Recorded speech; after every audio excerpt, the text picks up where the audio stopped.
Well, yeah. Exactly for Right. Kentucky.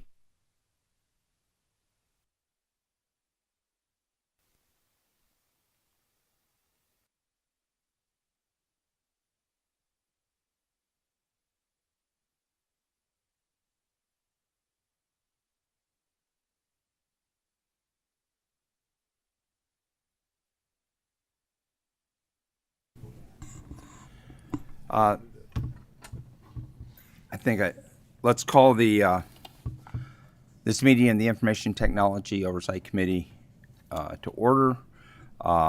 We have several people that are not here today, but we'd like to hear testimony on that. So if we would call the roll, please. Senator Armstrong. Senator Armstrong. Senator Wise. Representative All. Representative Tate. Here. Representative Hodgson. Here. Co-Chair Williams. Here. Thank you very much. I think we'll dispense with the minutes until the last meeting, until the next meeting. And I think we'll make a little adjustment to the agenda today is we'd like to talk about interoperability of communication systems first and move that to the ability. So if we could have those that are involved with that come to the floor, the state police and facilities and support or come to the table. And perhaps we can get a number of people up here. Do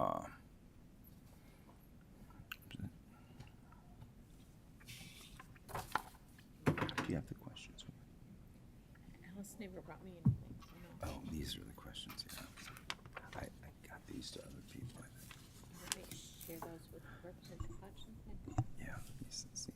I texted.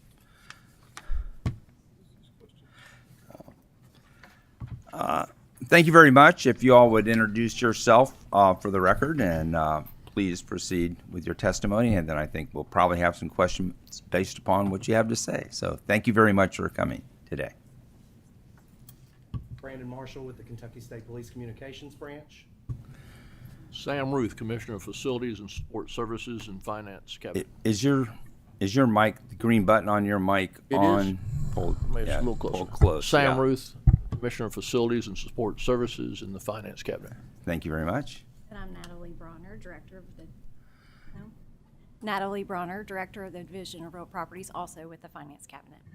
Thank you very much. So who wants to go first? So I brought the same slideshow that I brought to the VMAP committee. I know Senator Williams, you saw a portion of that. I think that these testimonies are driven by some questions that were brought up in VMAP about interoperability across the Commonwealth of Kentucky as well as operability.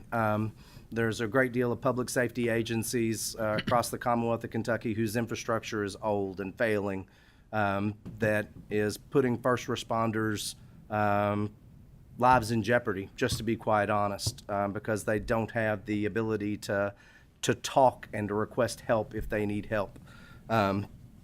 However, the Kentucky Serve system is being built that will address that, and it's being built with the dedication or from the dedication and the commitment of the legislative body. We've been funded for 3 budget cycles in a row to continue to build out this system. This system is a state-of-the-art Project 25 standards-based trunked radio network for the Commonwealth of Kentucky that all first responders will have access to and the ability to operate on. Yeah, so we don't have to go over VMAPs. You know, there's some questions there. So if we do an introduction and move on that, and maybe cover if there's some questions since VMAP that you want to respond to now or to illuminate, that would be fine. Other than that, why don't we have the testimony and then we'll ask questions of Great. all of you, okay?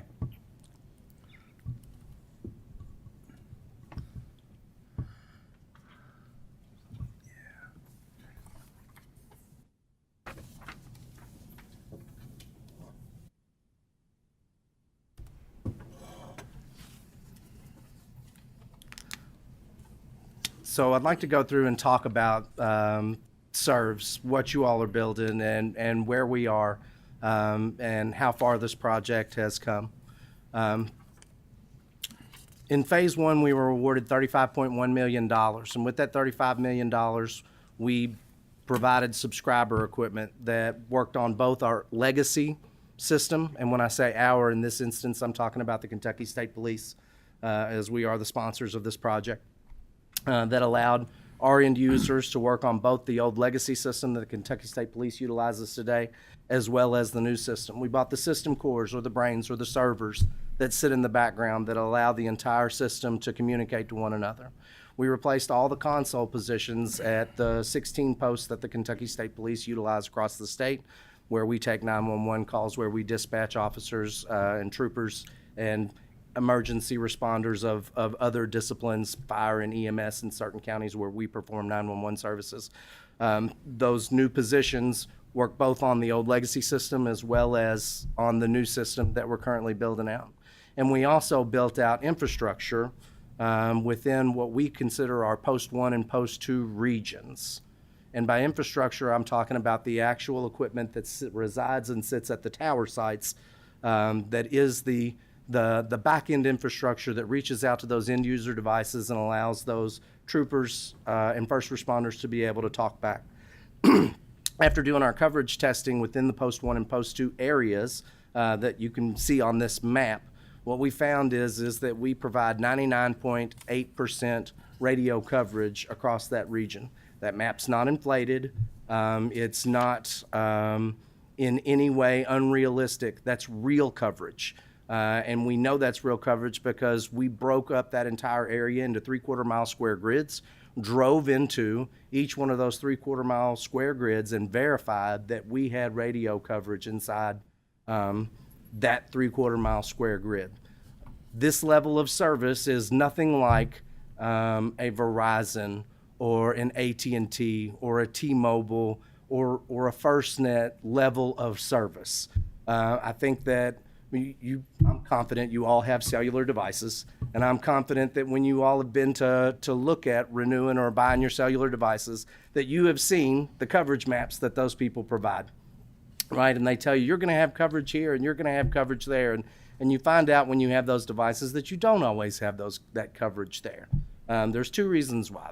The first of which is their maps aren't held to, and their engineering isn't done when they produce their maps to be as conservative estimates as ours are. When we do our engineering, we use very conservative measurements to ensure that if that piece of land is covered by color on that map, I know I legitimately and realistically have coverage there 99% of the time. So public safety grade for technology. I've looked at some of your all's bios, and some of you all have a great deal of technological background. I know we've got some legitimate rocket scientists sitting right here. But in our world, in public safety, we build things to 99.999%, meaning 99.999% of the time, this system will be up and available legitimately. That's not inflated. So you've got your level of coverage that's 99.8 there in post 1 and post 2, as well as the resiliency and redundancy that's built into this infrastructure ensures that it'll be up 5 nines. That's public safety grade. That's what we consider to be public safety grade, 5 nines. Private sector commercial infrastructure isn't built to 5 nines. And you see that when you see instances like the bombing in Nashville a few Christmases ago, when you have tornadoes that strike western Kentucky or flooding that hits eastern Kentucky. When those instances occur, you've seen those commercial infrastructures fail and the citizens be impacted. My old legacy system that we're operating on today that is intertwined with a portion of this new system didn't lose anything through any of those instances. It's up 99.999% of the time. So how did we achieve this level of coverage? Well, the state owns a certain amount of tower assets across the Commonwealth of Kentucky, but we had to add on and we had to expand. So we added and built from scratch 3 out of 4 tower sites. And those were done with fantastic partnerships that we've made throughout the Commonwealth of Kentucky. So you can see there's an arrow pointing to Ballard County. And the county judge there in Ballard County recognized the benefit of this to his public safety officials in Ballard County and let us have a $0 50-year land lease behind the jail to construct a new tower there to aid in coverage in this system. The Transportation Cabinet in Webster County allowed us to build a tower there on a 50-year $0 land lease to do that same thing. There in Muhlenberg County, we didn't actually fully construct a tower there. So that is at the Wendell H. Ford Training Center that's owned by the National Guard. They had an existing tower there, but they allowed us to put one of our equipment shelters there and utilize that tower. And we provide them backhaul connectivity, and they allow us use of the tower, $0. Again, no investment on the Commonwealth other than the actual infrastructure that's there. In Trigg County, you can see that tower site there. That was done with a partnership, and I'm going to keep pounding this drum of who have been these great partners to this project. And partially that's you all, but partially that's our other state agencies, Real Properties, the Division of Engineering, DECA, the Transportation Cabinet, Parks, and so on. In Trigg County, it was the Trigg County Water District. Has a water tower there in Trigg County, and on those grounds, they allowed us to build a tower, $0 50-year lease.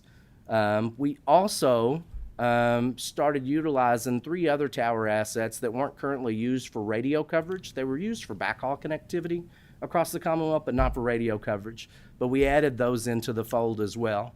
And through the addition of those towers, as well as the existing black dots that you see on that map of our existing towers, that's how we got 99.8% coverage within Post 1 and Post 2.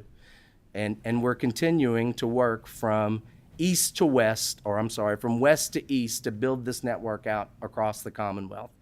When we started this project, there were a lot of identified challenges that we had. We found that some of our towers were overdue for inspections, and we've addressed that, and some dilapidated shelters, and we've addressed that by replacing those shelters. The DC power plants. So how do I get 999% reliability? If the power's cut off to my site, it instantly switches over to battery. If it outlasts the batteries, I've got a generator. Multiple forms of redundancy built in at every level of the design of the architecture of the system. The DC power plants, they needed to be replaced. We're doing that. Generators, some of those sites didn't have generators. They only had battery backup. We're adding generators at every single site now. Some had them.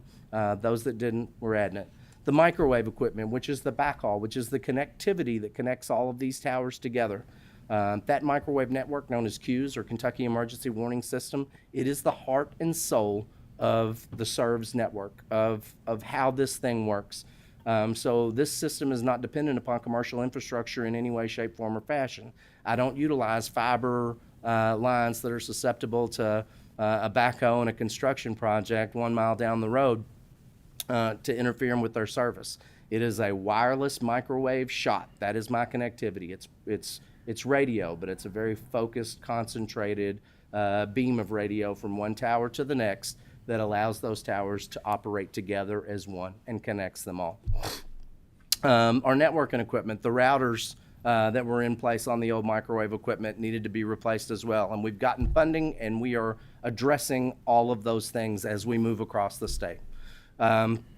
Some of the identified challenges that we recognized and realized that we saw as risks to the project that we're still working on now is the footprint. We're going to the 700 megahertz bandwidth. Before we were in the UHF bandwidth. When you go up in frequency, you go decrease your propagation, or how far you can actually talk radio device to device. Lower in frequency, you go out further. The 700 bandwidth in Kentucky is basically untapped and unutilized by public safety as far as the spectrum that's dedicated to first responders. So that's the only spectrum real estate, if you will, that was available to build this system out. We couldn't build it out in UHF. We couldn't build it out in VHF. There aren't enough frequencies available for us to do that. But we can in 700 megahertz, and we are. So footprint, we've got to add towers to make up for that decrease in coverage when we transition to 700 band. A lot of those existing towers, those black dots you saw on that previous map, the leases are up on them. They're expiring soon. We needed to go out and go after funding to renew those leases and start that process of getting those leases renewed. The construction timeline. We had some challenges with the construction timeline within Post 1 and Post 2 that I'm confident I'm going to be asked about today, and that's okay. We're ready to talk about those things. But we're working to address the construction timeline as well. And then sustainability. And I say that not so much to say that I've got a plan for that or that I've addressed that today. It's more or less to plant a seed with you and the rest of the legislative body about let's all recognize and step back and real that we're in the middle of building what is to date a $216 million network, a huge investment by the Commonwealth of Kentucky to protect all the first responders in the Commonwealth of Kentucky and enable them to protect and benefit the citizens of the Commonwealth of Kentucky. These types of networks, as this committee, I'm positive know, you don't just build it and walk away from it, right? It requires money for maintenance and sustainability later on. And we'll get there after it's built. So really that's there just to plant a seed with you all to talk about it later. In phase 2, we were awarded $52.45 million. And that replaced infrastructure at 48 existing sites. And we're working on obtaining and constructing 17 additional sites for phase 2 to add that coverage as we speak. So that green area on this map will show you what we consider to be phase 2. And all of those blue triangles that you see are existing tower sites. Those are sites that we've already got new equipment up and ready to operate on. But without those white triangles that you see, I can't turn it on. And I can't, well, it's on, but I can't allow end users to operate on it. And I can't allow end users to operate on it because they don't have coverage everywhere. They only have coverage around the blue triangles. I need coverage around the white triangles as well before we allow them on it because they need to have public safety grade radio coverage. I don't want them going into an area of a white triangle and not being able to get help if they need help, right? Or request aid and assistance. Those yellow triangles that you see are some other instances that I'm going to pound on the table and brag about our partners, the orange triangles as well. So those 2 orange triangles are at Kentucky State Parks. So Barren River State Park and Dale Hollow State Park. And as you can imagine, Parks has been another fantastic partner, $0 to acquire that land to build these towers at and add on to this system. Those yellow triangles, Bonneville, as you can see, which is located in Hart County. Maybe I can even circle that so that you can see it, point the mouse at it, right there in Hart County. Hart County had a tower site there that will work for us. It's an existing tower site, but it didn't belong to Hart County. Hart County went out and purchased this tower site and held on to it for us to sell it back to us at no profit for them whatsoever. So they made a fiscal commitment out of their own budget and fronted money to purchase this tower, and we're in the process of purchasing it back from them to utilize that existing asset. So, you know, again, another great partner that's been wonderful to us. Other of those yellow triangles that you see there are some transportation sites. Some are privately owned that we're working on. But turning all these triangles to blue is the key to turning on all of that green area. We've also been awarded an additional $128 million in phase 3. That was the last budget cycle, or the budget cycle previously, to go back and address those concerns that we identified in phase 1, right? To replace those old broken down fiberglass equipment shelters that we found out we don't want to put $500,000 worth of new equipment inside of a fiberglass building that's leaking water, right? That's not a good investment. The Hughes microwave, we decided that it was time for an upgrade. It needed to be expanded as well as brought to a different level of capacity. So the new microwave equipment allows us more bandwidth, right? It's a larger pipe of connectivity going from site to site, as well as routers across that network. replace infrastructure at 30 existing sites. Those were those blue triangles you saw on the or you'll see on this next map. And obtain and construct 35 additional sites.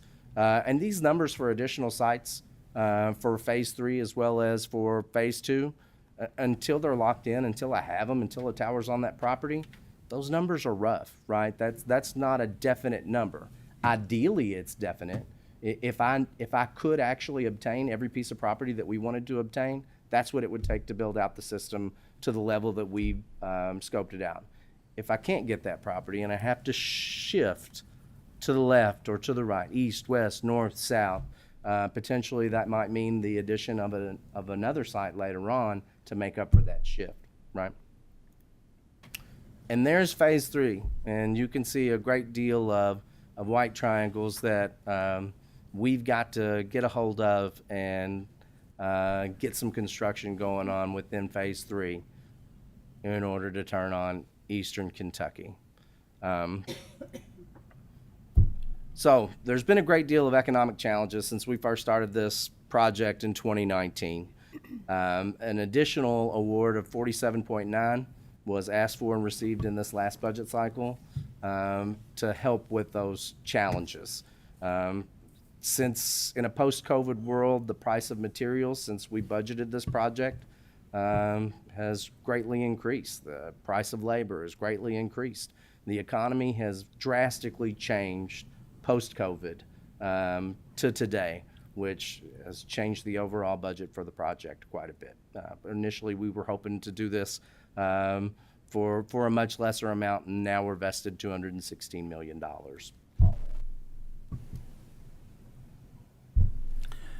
Thank you. Thank you very much.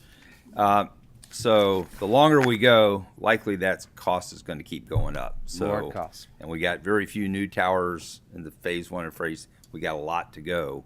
So it will save a lot of money to shorten it. And Commissioner Ruth, I know this is a probably a unique challenge to you all and your agencies underneath you, and to address the needs of these multiple very small footprints. I see we even have an Indiana tower on that on the map. But I would appreciate if you would share the insights of the challenges and how we might be able to help you address them. This project covers 2 divisions under me. One is DECA, Division of Engineering Contract Administration. The other is Real Properties, which Natalie is the director for that.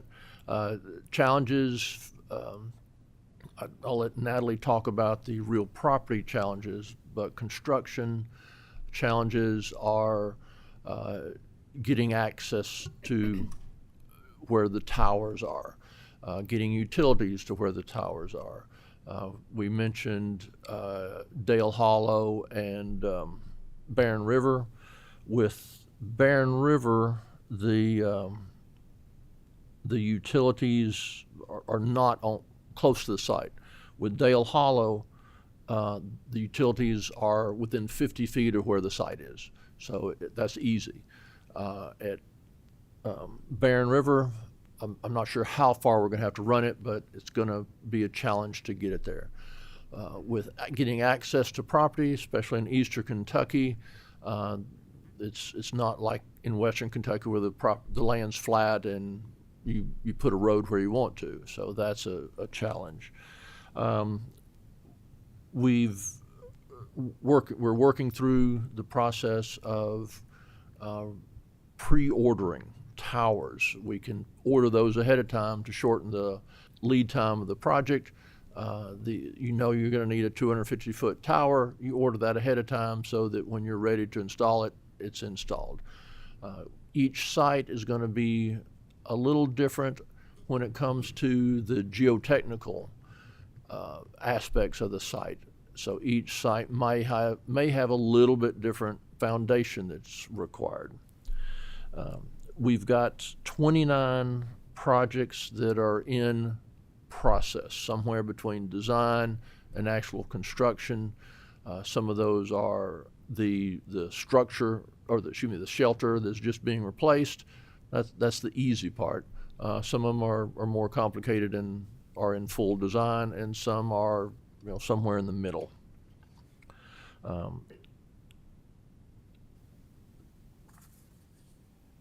We've got 6 sites that are in progress of adding new service, going from 100 amp service to 200 amp service. Those are in progress. We've got 12 sites that are undergoing structural modification. All you're doing is making the tower a little more robust so you can hang additional equipment on it. And we have the construction process down to, it's going to be brand new. Construction will run from a year to complete to up to a year and a half to complete, depending on utilities, access, and those type of things. So we think we're addressing a lot of the concerns that originally had, and we think we've narrowed that down.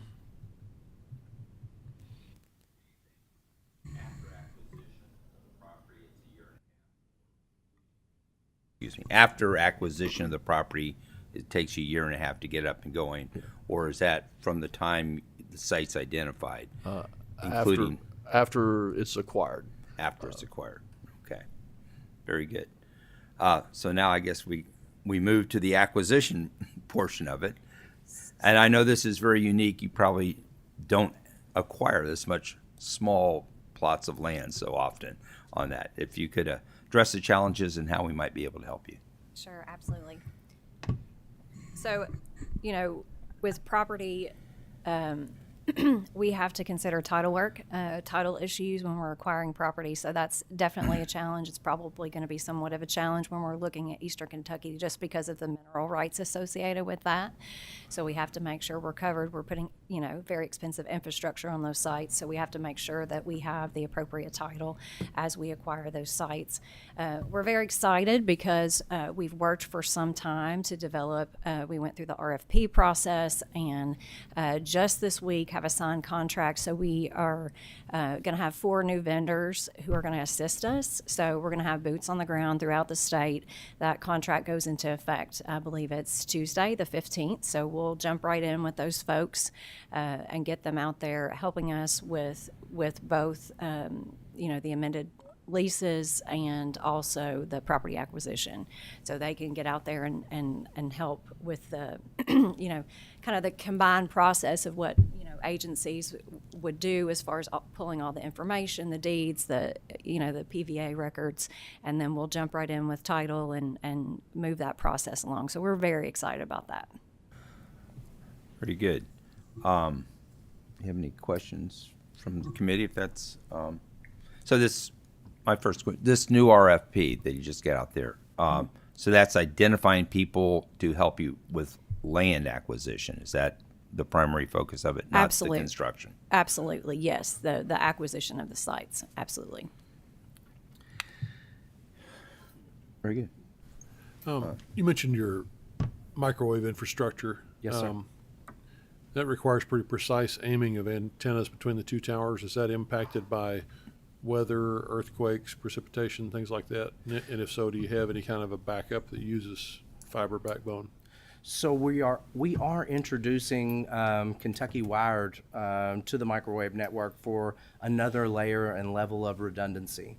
But we really build that into the microwave network itself. So each one of those shots of the backhaul, and I'm going to change slides, Mr. Hodgson, and I think I've got a map.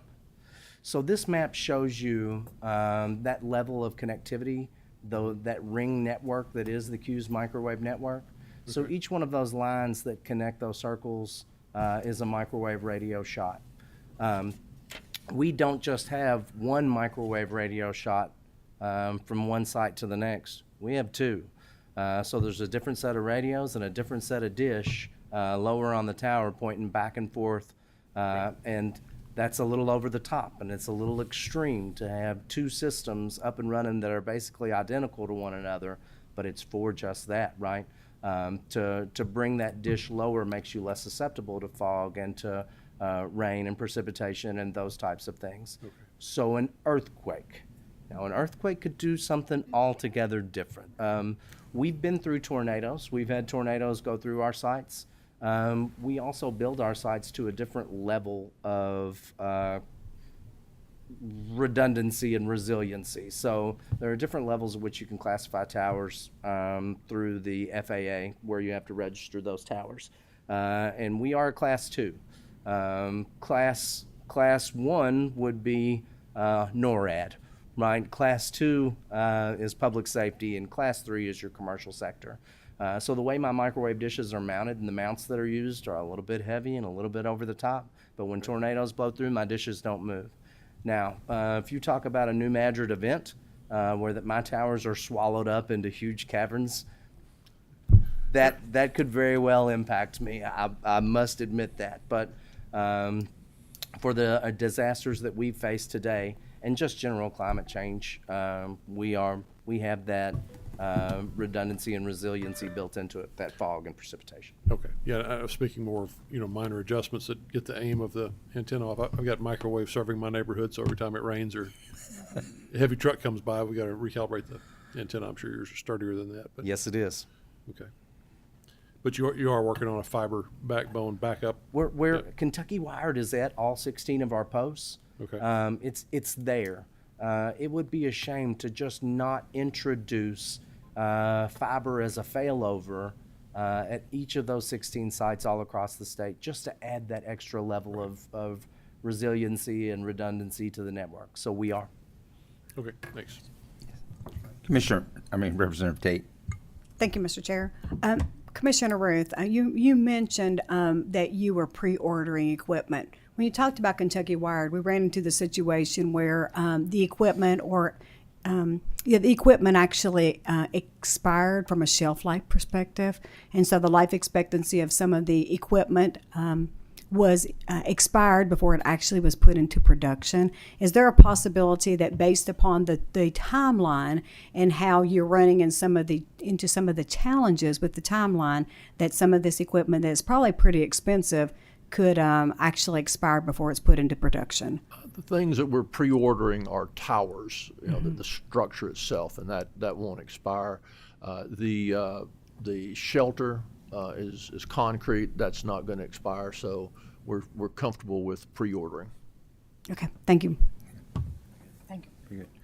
So back to land acquisition. Have all of the sites first of all, this is not just for the state police, right? So No, sir. This is just to be clear, this is an infrastructure backbone that all public safety can connect to. So it's a backbone.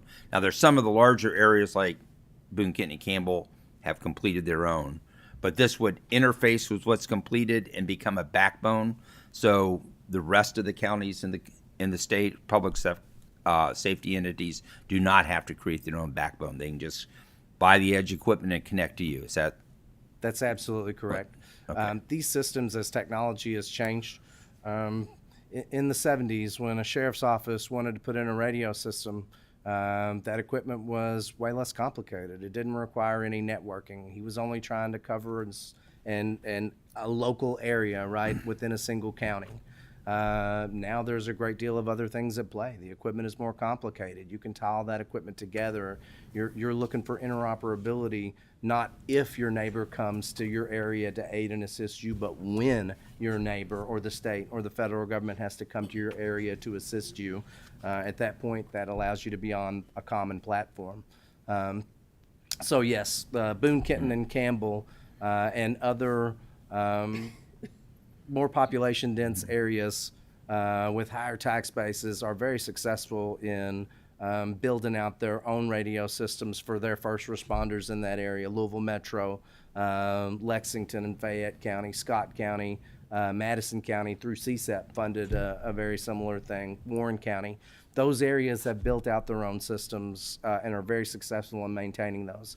This system, while it's for all first responders in the Commonwealth of Kentucky, means it's available to them to adopt. Doesn't mean that the Commonwealth is ever going to say you have to join this system. It shouldn't work like that. It should be for, I don't want to pick on my own county, but I come from a small county. I come from Henry County. We don't have a large population and we don't have a large tax base. And I think that the agencies within my local county would benefit greatly from someone else providing and maintaining that infrastructure. And I think there are other counties, Boyd County, I can say them, they've expressed interest in already wanting to join this system as well, and take that burden of purchasing and maintaining their own radio infrastructure and being on that same platform with other first responders. Very good. Yeah. Thank you very much. And I appreciate this conversation because I just had a really detailed conversation in Meade County with our emergency management system. And so in order for them to replace their radios to go from an analog to a digital, it would cost them like $1.5 million in order to be able to do that. And that's just that one first responder group. So therefore, while you're providing the infrastructure, these smaller counties would still be expected to provide that equipment. As far as their end user devices, absolutely. I don't think that there's a mechanism or a way for the Commonwealth to take on that type of end user support. There's a lot of first responding agencies in the Commonwealth of Kentucky and a whole lot of first responder agencies. I'm getting too far back away from the No, that's okay. microphone. I'm sorry, Representative Tate. But taking on that level of end user device support, that's not what we're planning on doing today. We're not planning on that. Yeah, so you're providing the infrastructure, which is great, but at the same time, then it's still going to be a large financial burden for the smaller counties. But I appreciate what you're doing, so thank you. Yeah, I think that the majority of that equipment that those local counties use is going to require replacement at some point or another anyway. Oh, absolutely. And I think that when they will find serves to be a benefit to them is when they have to update those end user devices anyways. Do they want to update just their end user devices, or do they want to replace their infrastructure and their end user devices? And this will give them another option. Doesn't mean they'll have to. They may decide that they don't want to. They may decide that they want to be in full control of how their infrastructure is laid out as well as how it's maintained. Because, again, public safety always wants to build their own and wants to have a different level of trust inside the networks and infrastructure that they utilize. And potentially Meade County wants to keep control of their system, and that's fine. Yeah. Okay, great. Thank you. Thank you, Representative Tate. So let's get back to this. So have you, if I look here, there's like at least 40 to 50 sites that we're going to have to procure to construct for the remainder of this, maybe more than 50, but in that ballpark. So we got a year and a half once we find the site. Have you identified, and a lot of these need to be very RF sensitive areas. They can't just go into some area and, put it here in this valley, right? Height is might in Yeah. my business. It's all about elevation. Yeah. So have you identified these sites to procurement to procure them, and they're now just trying to procure something in the area, or So where are we in that process, and how long is it going to take from the time this is for you, from the time they're identified to the time we actually procure it?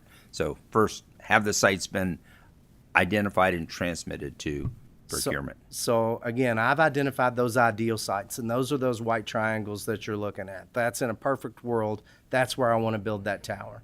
Does that mean that we're going to be able to get that property that sits underneath that white triangle on that map? Possibly, but possibly not. There may be a landowner that decides they don't want a tower on their location. And at that point, we've got to shift and move and look at a property across the road, or maybe at the largest elevation hill that's a half-mile away, and then shift and move from there. So yes, we've identified where we ideally would like those, but that doesn't mean that I'm handing real properties a 100% foolproof plan. I'm giving them a challenge, right? So, and that's where we are. So you got a challenge. We all know you have a challenge to procure something in the immediate area. What that timeline do you think that's going to be? Well, I mean, typically that could be 9 months to a year, but the goal of this contract is to change that. I don't think we know enough yet to know what that timeline's going to be, but we hope it is very accelerated, as far as that time is concerned. But also, that triangle could be at the top of a mountain, and you could have to get through, 3 other property owners. So then now that's not one acquisition, it's 4. So I'm sure that we'll have challenges, and we're here to assist, and we'll figure it out. 9 times out of 10, it is at the top of that mountain. Yeah. Okay. So you're gonna basically we're decreasing the time by having these vendors that have contracted go out there and do more sites at one than you could do in house. That's Absolutely, how our yes. overall time frame is going to decrease. Very good. There any other questions here? So one thing I want to come back to, if there's no other, the acquisitions, the construction. So on the construction, to get to that year and a half, are you going to do that inside? Have you looked at design build? How is that being? What I'm really getting at, do we need any statutory changes for you to facilitate either the acquisition or the construction and the techniques you want to use to do that? I don't think we need any statutorial changes. We did look at a build to suit, and the quote we got back was higher than what we can do in-house for. And when I say in-house, we're not actually doing the construction, we're hiring someone to do it for us. Yeah, you're project managing it Yes. within that year and a half time frame. Okay, very good. So I would like to address something on the interoperability as we're talking about these and the cost. I think in your role as the QUIC or the SWIC, when these local public safety people buy new equipment, because their old ones are actually FAA can obsolete them at some point, they will because they change the frequencies. Is there a standard that they're required to use, the new standards? Does QUIC do that? Do you as SWIC do that? Who approves these new standards or this new equipment? So there is a technical subcommittee of the QUIC that is tasked, the Public Safety Working Group, that is tasked with reviewing radio projects throughout the Commonwealth to ensure that they meet the Commonwealth's goals as well as the federal government's goals. And there are technical standards set aside. So P25 is a standard or a digital language that all radio manufacturers can adopt and utilize that allows that interoperability. This device speaks the same digital language as that device. The ones and zeros over here that translate to the letter A are the same over there. It's the same language. There are other digital formats of radios that the federal government and the Office of Emergency Communications has said that those aren't the standard. P25 was developed with the manufacturers and the federal government to ensure that public safety's needs were met in a digital radio, and we adopted the same platform to utilize. Now, do local agencies have to submit their projects for the QUIC? Do they have to utilize these standards? I don't think that they do. I don't think that they have to. Now, one of the things that Homeland Security requires as the State Award Authority for grants, if you're going to apply for grant funding through the Kentucky Office of Homeland Security, they say, we want you to go through the QUIC and make sure that it meets all the technical standards that the Commonwealth has defined in their Statewide Communications Interoperability Plan, or the SCIP, as well as checked against the federal standards against SAFECOM guidance that's laid out and adopted by the federal government. So local agencies don't have to go to the QUIC and have their projects reviewed for radios and technology that they're purchasing for public safety communications unless they're applying for grant funding. And that's because of a requirement that Homeland Security, who's been a great partner to us over the years, to help us get those standards adopted. Thank you. So, my old days is telephone. Everybody went from analog to digital telephone systems. But what you found is that even though there's a digital standard, no two vendors' digital phones actually interconnected. I couldn't use CDMA one. and TDMA and Yes. Okay. And so today, I understand there's in the RF area, there's digital technology that you can buy that is vendor specific. yes, sir. But what we're requiring via the QUIC standards, the P25, Is that mean that only Motorola can answer that, or only Kenwood, or only one, or is that a standard that all vendors can comply? It's an open standard that all vendors can utilize, and they And do all utilize. All of the big names in the public safety radio world offer P25 product. So, but we don't have an absolute requirement that No, they sir. use one of those standard P25 systems unless they're asking for money from the state. Yeah, And has the state ever given money to something other than a P25 system, to your knowledge, or is that pretty much a hard and fast rule? So it's been a hard and fast rule under this Office of Homeland Security that not occur. If you don't have quick approval under this administration's Office of Homeland Security, you will not get grant funding unless it's been reviewed by the quick.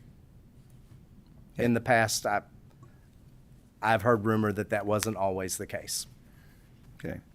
Thank you very much. Do I have any other questions here?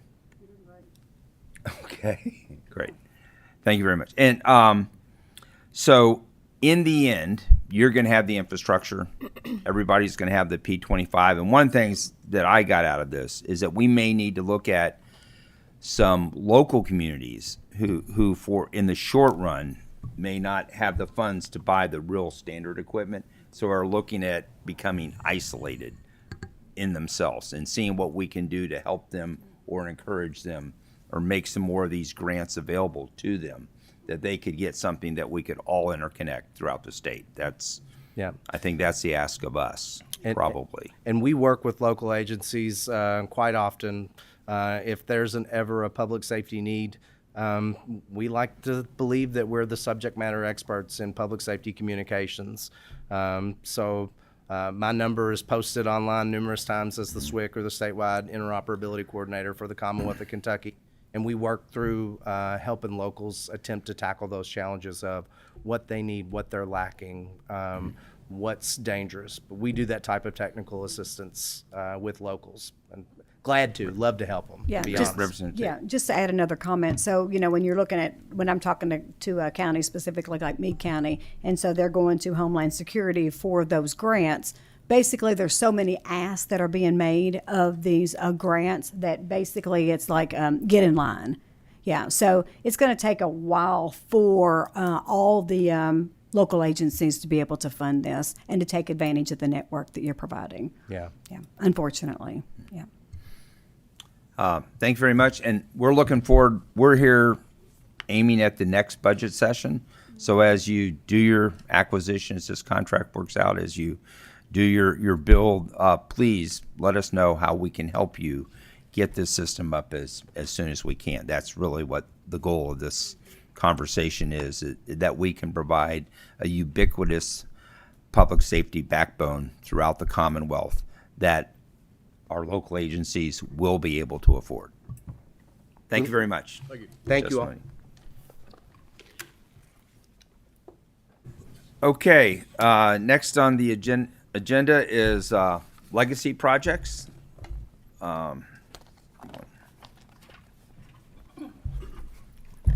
Thank you all.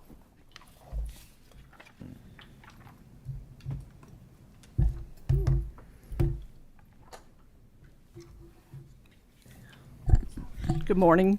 Good morning. Yeah. My Thank name you is very Ruth much. Day, and I'm the Executive Director of the Commonwealth Office of Technology and the CIO. My name is Robert Long. I'm General Counsel, Finance and Administration Cabinet. Okay. Thank you very much for being here for this testimony, and we are very much looking forward to helping you with these legacy projects in the next biennium as well. Very good. So, Mr. Chairs and members, thank you for the opportunity to share with you where we are with your request of June the 12th.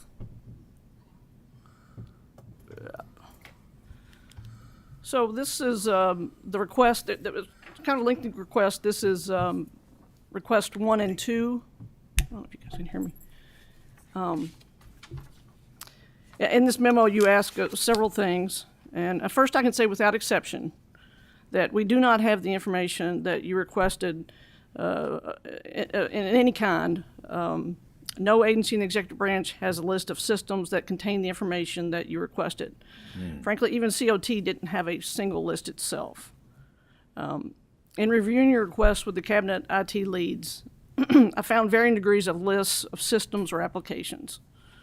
The larger cabinets had some working lists that they used to kind of monitor their work, and the smaller cabinets had lists they used like operationally, like what agencies within their cabinet use various applications.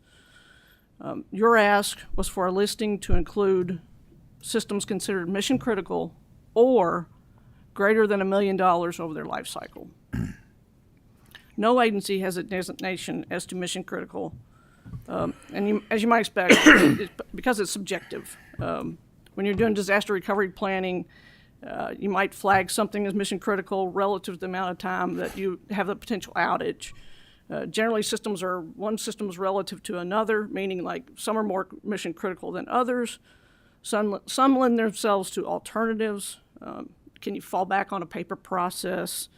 Can you find a short-term alternative solution? Can those functions wait till systems come back up?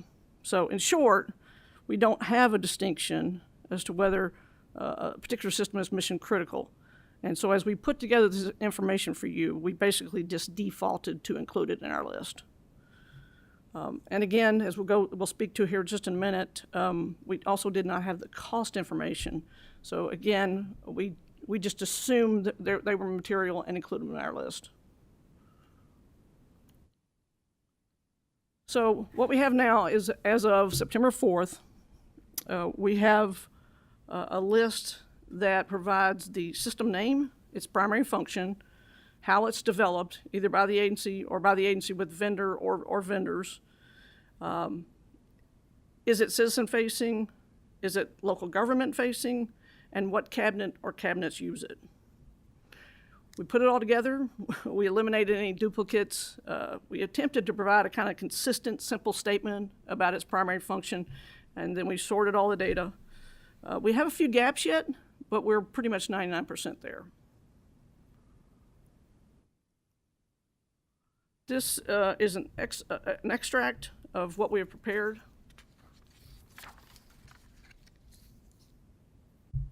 These are the data elements that you requested.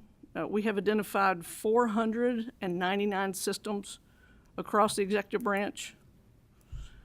Of those, 130 are considered legacy systems. That is, having unsupported hardware or software.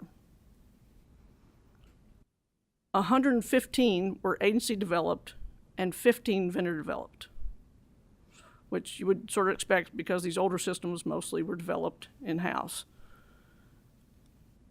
There are the other stats about it. I have other stats for you. And today we're asking sort of what's next. Cost. Again, we do not have the cost developed for these systems because we don't account for the cost by system. Generally, organizations account for cost by personnel, goods, and services by operational unit, and that's how the Commonwealth does it. We, of course, have the underlying documents, but generally we don't operationally need it to allocate costs in that way. We do feel comfortable that we could identify the annual direct cost, that is, the amounts paid to key vendors.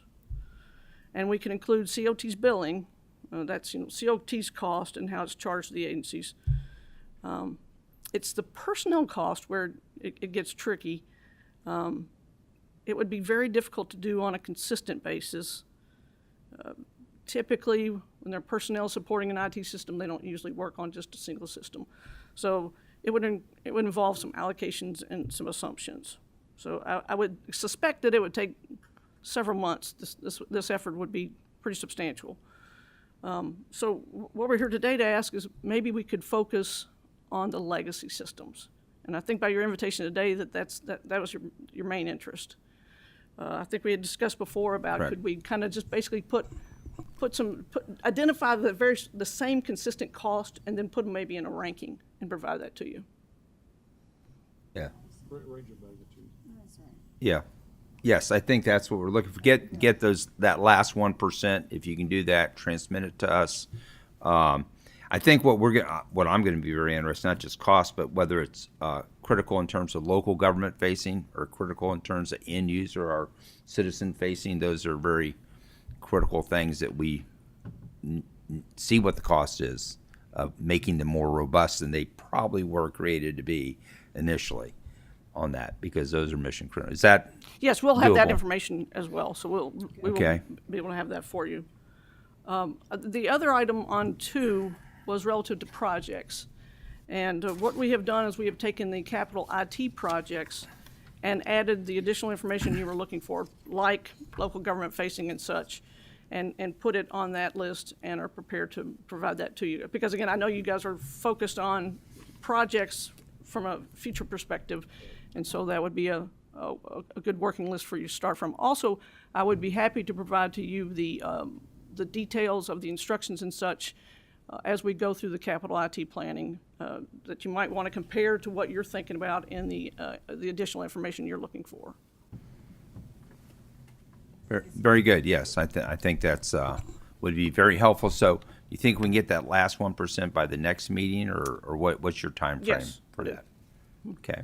But again, the cost could take a bit. Again, I'm not really sure what we're up against here, but I would definitely be able to give you an update by then. Okay. Get an update there. And like we discussed before, I think we're talking about order of magnitude cost, not accounting precision. You know, this is just strategy. Is it 10 users or is it 1,000 users? You know, is it $100,000 a year? Is it $100 million a year? You know, just order of Yes, sir, and that's magnitude. why I was hoping we could focus on something like direct costs, so that it would be very consistent, and then we could put it in groupings for Yeah, you. that's fine. All right. Very good. Very good. Yep. Thank you very much All right. for that portion of the testimony. It looks like we're making some progress toward that. You have anything else? I guess we move on to the next one. Mr. Long, I guess you're going to stay there. Yes, sir. And do we have the finance cabinet here with the master agreement list, which I thank you very much for the volumes of data that have been transmitted to us.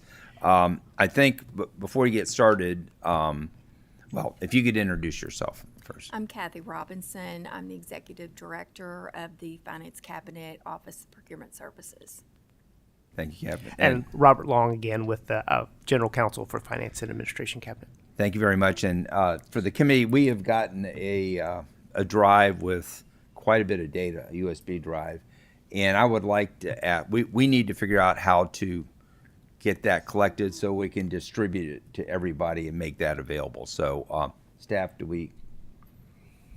we, So I think there are a couple of ways we could start, and that is we did get thumb drives with the same information that was given to us, so we have those available here if anyone would like a thumb drive to take with you. But we have also talked about a shared folder where it could be electronically stored on LRC server with access by the members. So we okay, we will work on that shared folder and give you instructions when that's available. thank you. Yeah, because that shared folder is not something that we could access from home. Right, no. Yeah, right. So then, but the USB drive would be information that we could take home with Yes. us. Okay. Yes. I'm hoping to challenge LRC that we can access a shared folder from home because we're now up with Microsoft 365. So this is sort of in-house discussion here. When we get a lot of data, I think we have some new techniques by which they can distribute it. So if we could ask LRC to take a look and let us know how we can get it. So the upshot is, thank you for providing all the data that we have not been able to look at as a committee yet. And I'm looking forward to your testimony about it. And if you can give us some overviews of what we should be looking for when we look at it. Well, you had asked us to provide a list of all the active, Excuse me, is your green light on? It is. And can you pull a little bit closer to you? how's that? I'll lean over a little. Yeah, you need to talk right into it. You had asked us to provide a list of all the active IT master agreements, the terms and conditions, and the agencies who use those. We identified almost 300 active IT master agreements, and we provided that information to you in folders by year that they were awarded. So that's, we provided that, I believe, last week. Yeah, very good. That's what we've asked for. Yeah. Okay, and Yeah. I think we have some going through there. On the on those master agreements, there's a couple questions that generated this that we had initially. Is some of those are very old and haven't been updated, particularly in if they're technology area. Technology probably has changed a lot when we take a look at it. Some of those have been essentially like de facto sole source or agreements. We had this discussion last time.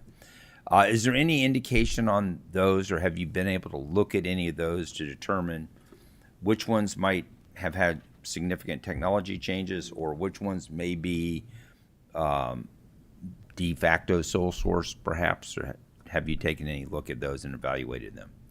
The majority of the IT contracts, particularly those that are quite awarded quite a long time ago, they get updated as renewals, maintenance, and support. You know, you have to pay maintenance and support every year, just like when you have a software that you buy from home, you have to get a license for it. So we pay maintenance and support, and that typically includes technology updates. And I would add, I mean, like some of the older systems that are employed are often very, very tailored and specific to the using agency, and there isn't a quick or easy alternative. And so it's kind of like once you develop and buy into that system, it's not always a quick and easy way to transition. Or a lot of times there may not be an option to transition. Whether or not that transition really is something that is going to be done is mostly dependent, I think, and please correct me, on the using agency and what their needs are. If they can identify an alternative that would better meet their needs, the Office of Procurement Services is more than happy to look into going after that procurement. But often business needs and cost associated with, may be a very limited market for some of those very specific systems. And it's sometimes very cost prohibitive to make drastic changes. So ultimately, on some of those older ones you may see, we can provide some data, but those using agencies might have to be asked more specifically, like, why is this system unique or needed specifically for you, and why is there not and whether or not there is a true alternative. Right. And I would presume as we start collecting and cross-referencing this data, like the 15 vendor-created legacy systems probably are 15 master agreements that we can look at and review on that. Probably, yes. Yes. And get some good cost items. So NASPO, do you have an indication in these agreements whether there have been NASPO contracts or Yes, not? we identified them if they were NASPO contracts. Very good. And we write a Kentucky-only thing. So one of the items we're looking at is, again, going to be these de facto sole source. So for any of these, has there ever been their de facto sole sources, even these? Has there been a sole source letter that's gone out for these unique systems that are out there or anything like that? Any of these? I'm not sure what you mean by de facto sole source. Are you referring to ones that have never been bid, or ones that were bid and then have just continued? Well, this is just an example I'm familiar with, and it's nothing to do with the vendors, whether it's appropriate or not. But I know in the cell space for our cell phones, that AT&T is sort of like gets the right of first refusal. So it's a NASPO contract that all the vendors responded to. I'm not sure if the original master agreement may have been prior to NASPO. I'm not sure. But I think the current agreement is a NASPO contract. But we write a Kentucky specific that essentially gives AT&T the right of first refusal on that. Now that may or may not, even though they say they've never denied requests, but it's sort of like a sole source contract. And there may be some others as we look into it. I think we would refrain, I guess, from characterizing them truly as sole source, because they were in fact put out to market and accepted bids. And then ultimately, the available contracts that NASPO has procured, and I think they likely procured with multiple vendors, and then those vendors negotiate directly with the states, and in this case, Kentucky, to be awarded that master contract. So there is competition in getting that master agreement. And then the master agreement does provide a period of exclusivity or right of first refusal to guarantee continual service and coverage and to negotiate a best and fair price. They will, at some point, exhaust their renewals and come up to be rebid and subject to more competition.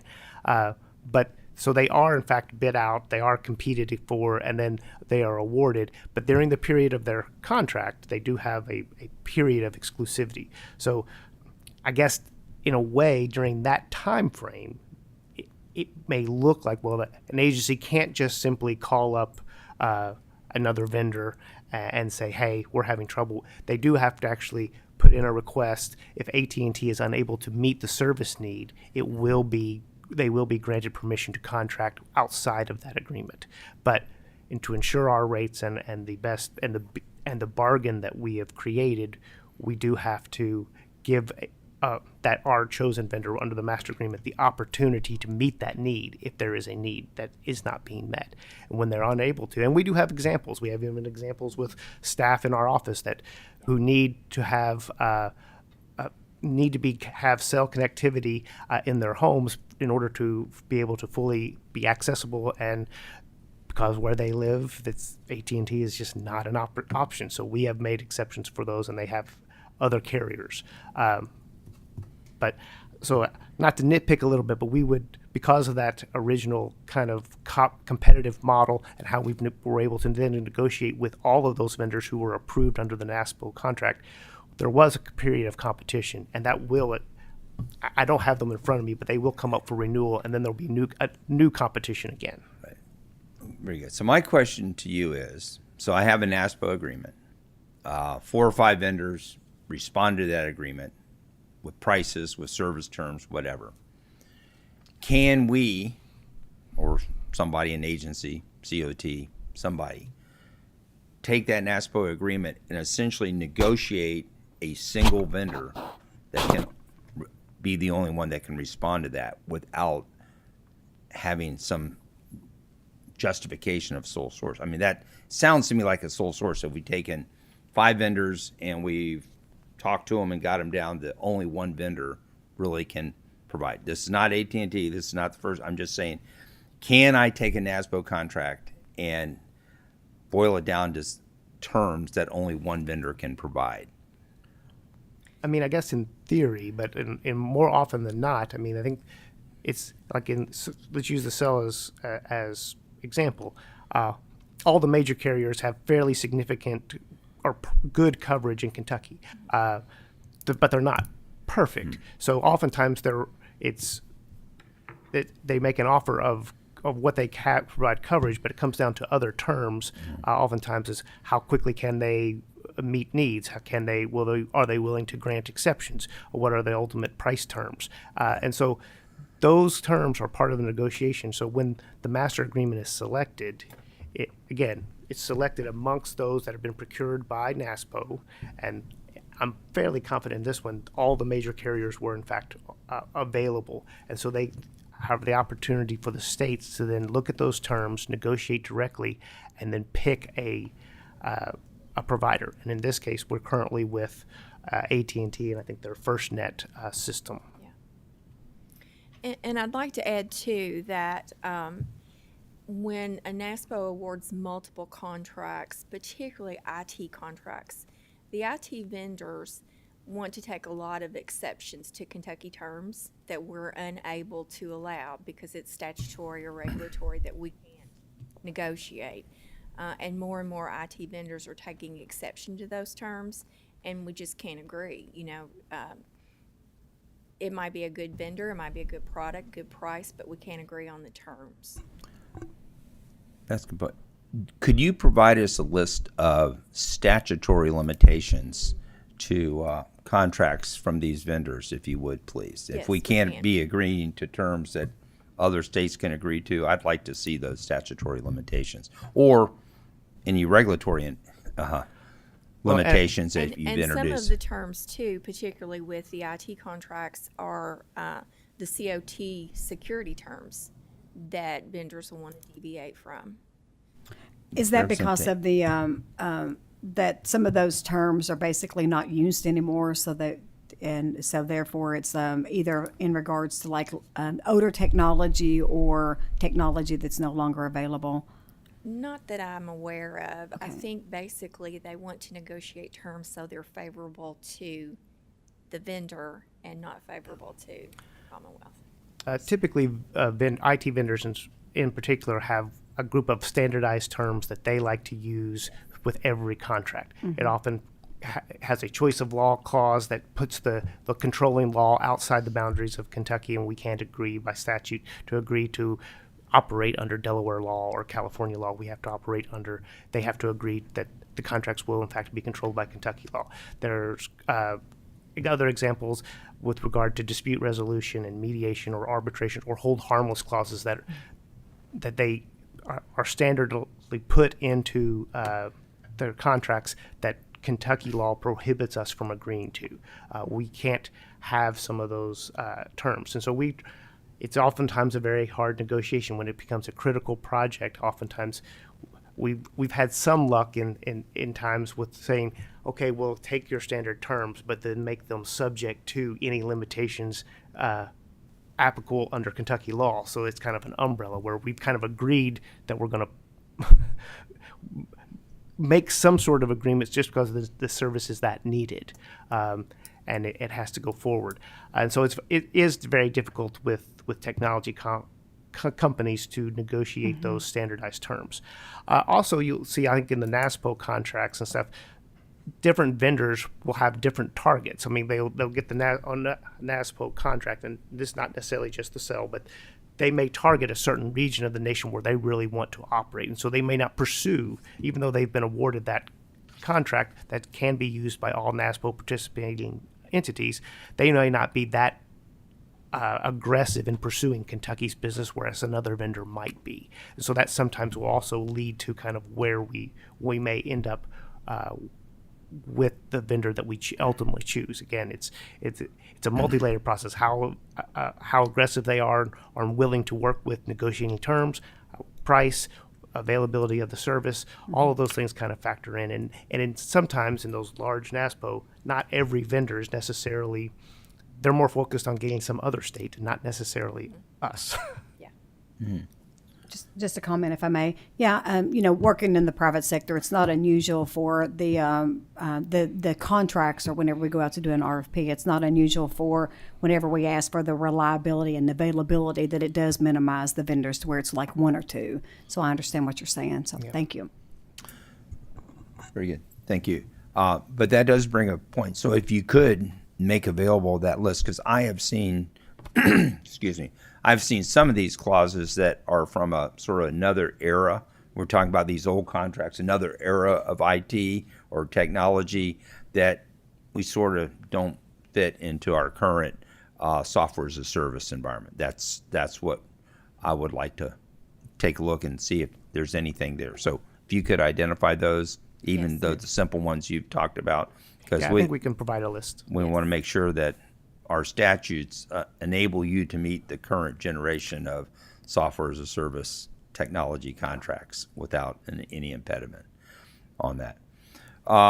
And finally, so I think, are there any other questions? Okay. Thank you very much for your time. So we've got a lot of data to distill. We're going to figure out how, we'll probably have some additional questions after we take a look at that and proceed on there. Yeah, and no doubt, I think when you do go through that long list of all of you'll probably identify a contractor or examples. You may have questions. We'll be prepared to try to help. And if we can't get the exact answer, we'll help connect you to the using agency, so who may have some further detail that'd be helpful. Yeah, and we did provide the using agency. So if we have a contract in a folder, there's also a list in that folder of the agencies who are using that contract. Very good. Thank you. I think it's going to be interesting to see on the 15 that are under contract versus the 100 or so odd that we developed ourselves that are legacy systems that we're going to have to take a look at. Yes. To these NASPA. Thank you very much. So in terms of our business, I think thank you for your testimony. In terms of committee business, the other side. Okay. I think we've got a January meeting date that we're supposed to take a look at and decide what we wanted to do on that. The question is, do we meet while we're here for that week, or do we meet the week after, when in the interim period between our mini session? The November meeting is planned, correct? Yes. We're not going to have a meeting in December, Okay. so we're talking about the January meeting that we would be having here. And I think the real question in January is, we're here as a General Assembly for a week for organization, then we're out until February, or till and that's the expectation, that we'll be here a short period of time. So do we want to try to meet during that first week, or do we want to try to meet during the subsequent week in that interim period? I think, personal preference, I would like to meet during that first week, which is usually very slow. Yes. Some meetings are 10 minutes long, so we're here anyway, as well. I concur. Sounds fine with me. Okay, very good. Let's see if we can't get one scheduled during the first meeting. Okay, correspondence that we've received. Would you like to? I think we've got some correspondence from KCNA and Open Fiber. Right. And again, this correspondence is short enough we can probably transmit to you. But I'm hoping that LRC can get us a mechanism that we can look at this at home or whatever with the Microsoft 365. I think being the sort of the technology innovation committee, let's try to innovate some technology with our new service that they provided us. Well, of course, with thumb drives, of course, we have to be concerned about potentially transmitting viruses back and forth. So that's my only concern about that. Right. So if you would like a thumb drive with that, we do have those here. So before you leave, we will we'll be able to. But what I'm hoping to do is have it's going to be interesting to ask, but a committee SharePoint that we can share to everybody so we can see it on our phone or whatever. And that's going to be something new for them. I'm not sure we're going to get it right away, but I think they're probably open to that. I think so. So, is this correspondence in our public record here? Yes, this is on the meeting materials Yes. on that website for the committee and in your folders for review as well. So I read the correspondence, and it's just troubling to me that it appears that there is no avenue for Excelicom to be able to do business with KCNA. I mean, it looks like, fairly hostile correspondence here saying that Excelicom's outside the four corners of their agreement, and they can't pre-approve them that they're going to get access, and if they can't know that they're going to get access and they can't bid on a contract that they can't fulfill. So it appears to me that we're at a complete business impasse here with half of our network dedicated to Excelicom. It seems to me that with this may require some statutory correction or addressing. I don't know what we can do, but it might be something we should look at the next meeting in preparation for the upcoming session. Yeah, I mean, there's nothing magic about Excelicom. They happen to be the person that bid on this chunk of fiber that the state owns, but this is a state asset that is lying idle, not generating any revenue because the principals of these two organizations are at a complete legal impasse, it appears to me. Yes, I cannot understand why they have decided not to do business with one another, or if so one side has decided not to do business with the other. But we have a substantial asset from the taxpayers that's not being utilized, and that's part of the way we're going to pay back those enormous bonds that we're on the hook for decades. So I think we need to get this resolved, and maybe a legislative solution is appropriate. And maybe that would be one of the things, I don't know what your November agenda looks like, but this might be something that bring some people to the table and ask them so we can understand what the impasse is. I think so. Chairman Hodgkins, Yep. is that going to fit on? Sure, I think we've got room for that, and talk about what a legislative solution to the problem would look like. Good. So do we want to send a letter out to both parties and ask them to be at the table at the next meeting? I think that's a great idea. Very good. So staff, if we could draft a letter, ask them to be prepared to discuss the impasse, and that I know that they are in a lawsuit with one another right now, but the Commonwealth can't sit around and having assets waiting for them to decide who they're going to do business with. Right. Yep. On that. We've got to have a solution that we can recommend to the General Assembly for the upcoming session. That's right. The final thing on the agenda is the updated list of data items. And so we did receive comments about criticality and a few adjustments there. Staff would continue to take any suggestions for other data items that might be needed. But at this point, I think we should probably start the process of discussion with our LRC technology people about what format this would come from the agencies to LRC as budget requests are made. Right, and this, when we talk to LRC, this is not just something that we would use internally with LRC, but it's something that the executive branch could interface as they're making requests to. So that's, I think this is going to be a fairly important technology. I mean, I hate to oversimplify, but I think a Excel spreadsheet with some good security on it would probably meet the need, flexibility here. Maybe, or what we used for, in the Senate, we had a nice little system that we used for the A&R request, budget request last time that seemed to be pretty simple, seemed to work pretty well. Was that in Access Excel? No, it was a web site. It was a little web Very good. portal Okay. where the vendors or the requesters went on, requested it. It then got sent to the senators that were appropriate for the district, and we sponsored or didn't sponsor it. It was really fairly simple. But there's process. something on the back end of that. There's a database. There's- for- Oh, yeah, Database. there's a database on the back end that we had somebody, but the interface from the users was just a website, and then we had a staffer on the budget committee that distilled all the data, and we could go in and look at our projects in our district and our request and that sort Okay, of thing. so you're going to share that concept with staff so they can. Well, I think LRC is probably already aware of it. Okay. We just need to talk to LRC and see what is most appropriate. Given, I think also that we got this Microsoft 365 with a lot of tools available to us that we may want to use the tool they used then, or we may want to use one of our newer tools that are just now becoming available. Yep. to us. One of the things that I would ask is that whatever database that is, that it's easy for us to add another field to. Because as we move along, we have the right to get smarter, so we might be asking more questions. Right. We reserve the right. to We get reserve the right to get smarter. Right. We deserve it and reserve it. Yes. Very, very good. Thank you. Are there any more staff have any more questions? You all have any more questions? Then the next meeting is November 13th, chaired by Representative Hodgkins, and it already sounds like it's going to be a very interesting meeting. Thank you very much for your time. The motion to adjourn without objection.